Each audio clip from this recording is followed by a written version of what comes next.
ഏതൊരു പ്രവാസിക്കും നാട്ടിലേക്ക് വരിക പറയണത് ഒരു വികാരം തന്നെയാണ്. അപ്പോൾ അങ്ങനെയുള്ളവരെ കുടുംബത്തോടെ നമ്മൾ വിളിക്കാൻ പോകുക പറഞ്ഞാൽ അവർക്കും ഒരു സന്തോഷമാണ്.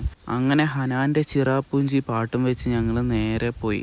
അപ്പോൾ കുടുംബക്കാരാണെങ്കിൽ ബേക്കറി ഫുള്ള് മേടിച്ചിട്ട് വന്നിട്ടുണ്ട്. എൻ്റെ ഇടയിലാണെങ്കിൽ എൻ്റെ അനിയത്തി കിടന്നുറങ്ങുക. അവളിങ്ങനെ ഇട്ട് വിറപ്പിച്ചുകൊണ്ടേയിരുന്നു. അതൊരു പ്രത്യേകതരം സുഖമാണ്. പിന്നെ അടിയിൽ നിർത്തി ലേസും പഫറ്റ്സ് അങ്ങനെ എന്തൊക്കെയോ സാധനങ്ങളൊക്കെ മേടിച്ച് കഴിച്ച് അങ്ങനെ ഞങ്ങൾ എയർപോർട്ട് എത്തിയിട്ട് ഞങ്ങൾ ഇക്കാക്ക് വേണ്ടി കുറേ നേരം കാത്തു നിന്നു. ഇക്കാൻ്റെ ലഗേജും കാര്യങ്ങളൊന്നും അവിടെ നിന്ന് വന്നിട്ടില്ല.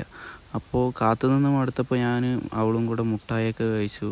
അങ്ങനെ മലേഷ്യയിൽ നിന്ന് ബ്രദർ ലാൻഡായിരിക്കുകയാണ്. എക്സ്പ്രഷൻസ് കിട്ടി ചാവുന്നുണ്ട്. വെട്ടി കിട്ടിയ സന്തോഷത്തിൽ താത്തയും കുട്ടിയും കൂടെ വണ്ടിയിലിരുന്നിട്ട് ഒരു തള്ളിക്കളിക്കലായിരുന്നു.